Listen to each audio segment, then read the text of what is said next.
You are listening to Fuel Your Faith with Toby Brand. It is Wednesday, March 16th, and I have Toby Brand and Bill Hitz live on Skype, and we're going to discuss Chapter 2 of Filling is the Secret. Chapter 2 is about sleep, and I'm going to let Toby kind of take it over a little bit. This is her special little book. Good morning, Toby. Good morning, everybody from Colorado. Good morning from Colorado. So we've been discussing our last podcast was on the law of consciousness, and we're learning that through the book Filling is the Secret. And basically, I just want to recap on chapter 1 before we go into chapters 2 and chapters 3, which is sleep and prayer / meditation. Those are just those are the gateways to aid you into having more control over your subconscious mind and operating from a higher level of consciousness. The first chapter we talked about was, just what is the law of consciousness, or what is consciousness? It's really just about being awake to your life, and what are you awake to, and where are you operating from. I'm barely awake right now, Toby. I just literally rolled out of bed. You're still in your pajamas? Yes, I am. So, before we get started, guys, I really want to ask you guys a question before we get into the podcast. What happened the last 5 days? What over the last, let's say, 5 days, in your world? What were you more conscious to, and what has inspired you over the last 5 days? What's the most inspiring thing that you experienced over the last 5 days? I'm going to let Bill start with that one. I personally experienced awakeness. I mean, totally a whole new look at life, knowing that I have a vision, have this amazing feeling in my heart that I've accomplished something each and every day. And going into, even when I go to sleep at night, I'm just more in a positive state of mind. And I wake up every morning like, wow, I want to go to the top of a mountain and just scream. Like, I feel this new energy in my life that I can really vision where I'm going and the direction I'm heading in my life, but also having a clear mind knowing that nothing is blocking. There's no clouds, there's no fog, and just clearing that mindset to knowing that this is amazing. This is truly amazing. Life is great, and I feel fantastic. And I thank you so much for sharing this book, because I think everybody should read this book. Everybody should really take it to heart, what we're putting out. And I just want to say thank you, Toby. You're very welcome. So, Dustin, over the last 5 days, what have you experienced that's been really inspiring for you? I feel like I'm, exercising like 10 hours a week, and yesterday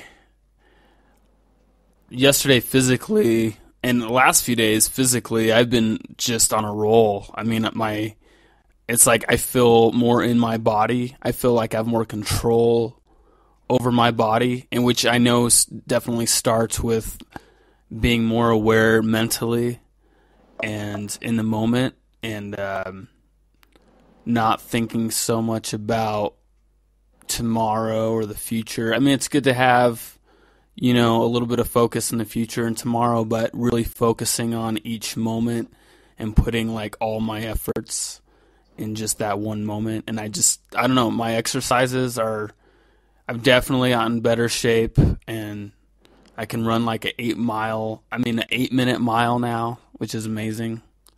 And, so I'm definitely getting more inspired to work out more and push myself, past my limits and my barriers. Would you guys say that you both of you, by reading this book and applying these techniques to retrain your brain, have more control over your level of consciousness and awareness and emotional state, that you're seeing things a lot differently? You're getting better results. Would you say that would be the case? Yeah, definitely. I see, even just driving to the office this morning, 4:00 in the morning, I'm just so awake. I'm so alive. I feel like what have I been missing in my life? And as far as like Dustin said, I've noticed my energy level has been taken to a whole new level. I mean, it just even in my workouts, even in my day-to-day routine, even in my reading, even my focus, my brain just feels like, I feel like I got a new brain, really. It's just crazy. But I also know that when I look at things in life and I see beauty and I see things that, being a photographer, I see a lot of things, but I see things even more clearly and I'm like, wow, this is a whole new opening into my life that I'm just so thankful that we can actually, anybody can have this, anybody can obtain this, the abundance that is put in front of us for us to enjoy in life. So it's just part of how we think and how we do our everyday thing. Would you say that same thing, Dustin? Yeah, I agree with you. I feel like just even before I read this, I feel like my awareness has been, everything is more vivid. I try to think about what I'm going to do before I take action. And I think about my intentions before I actually take action. How is this action going to affect this situation? And, I just gotta say the world the consciousness of the world really needs this book. And I think this book needs to be handed out to every kid in high school or every college student.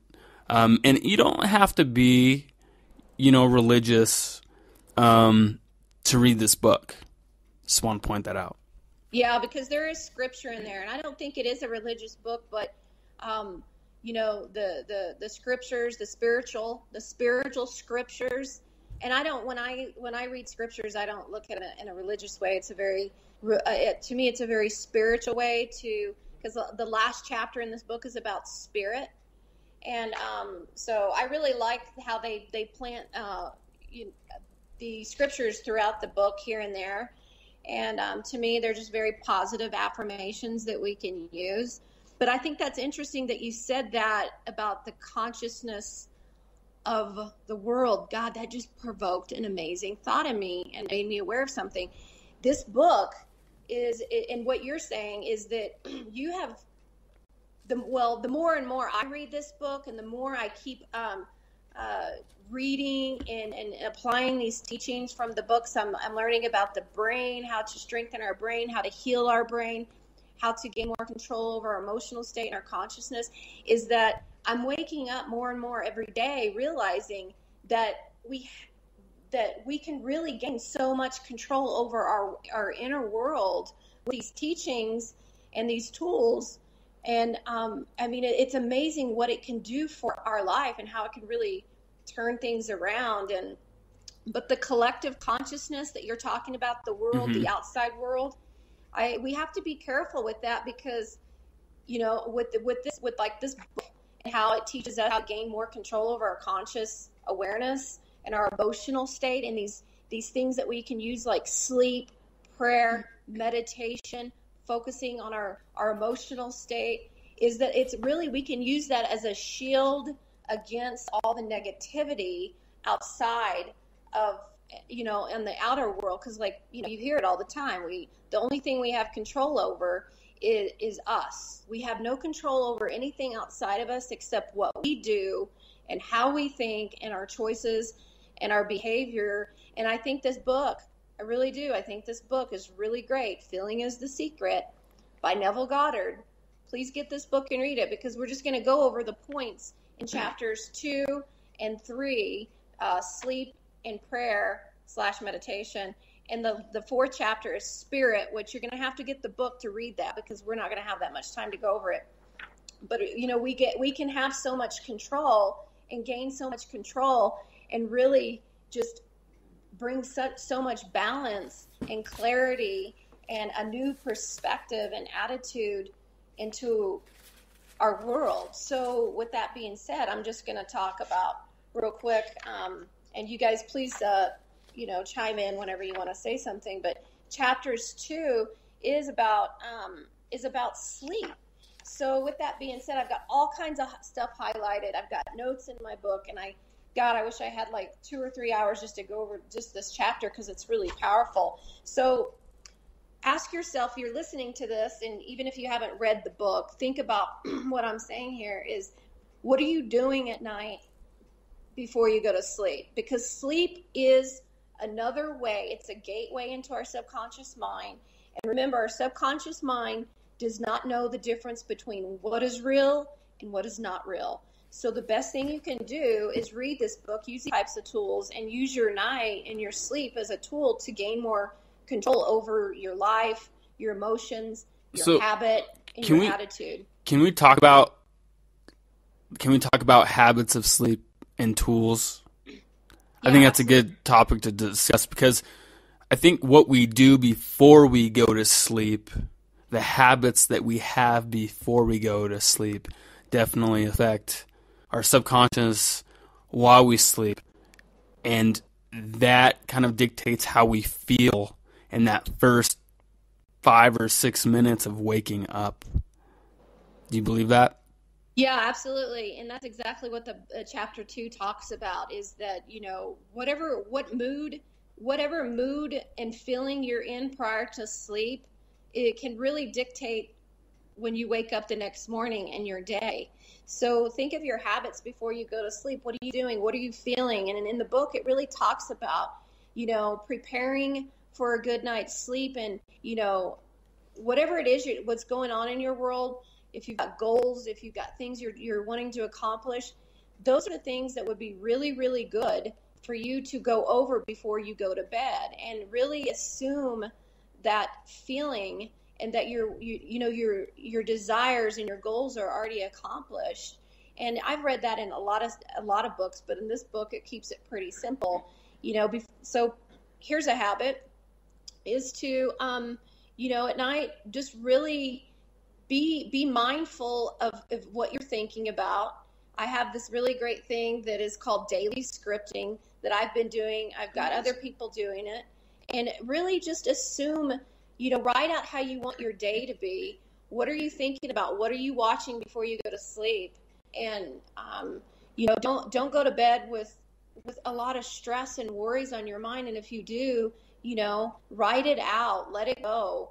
I wouldn't watch the stressful news or, CNN. You know what CNN Scary stands for? Movies, zombies. Well, I think it's pretty... I personally don't like TV, and I think half the population have a TV in their bedroom, which is probably not really that good to watch before you go to sleep. And most of my clients always tell me, I watch the news before I go to bed. And most of my clients have neck issues and are really stressed out. And I've noticed a pattern. Have you noticed that same pattern with people that you have talked to? Yeah, with people that I've coached, and yes, I mean, absolutely. I think, at night before you go to bed, it's really about how you prepare to go to bed, and unplugging from technology about an hour before you go to sleep is a really good, healthy habit to get into. I mean, if you're going to bed watching negative news and negative TV and letting all this stuff come in your mind, and you're going to bed, I'm going to take it a little bit further, but going to bed like, all caffeined up and with sugar in your body. I mean, what you fuel your body with, not only your mind, but your body at night before you go to sleep, can really dictate how you wake up and the emotional state you're in, and the level of consciousness you're going to be operating from when you wake up. So meditating and praying at night and writing out your day and your goals and just really focusing on what you want to accomplish is going to have a big control over how you feel before you go to sleep. So, Bill, what do you do before you go to bed? Well, I certainly don't have a Coke. I don't have a chocolate bar. I focus on that my day was fulfilled and how I had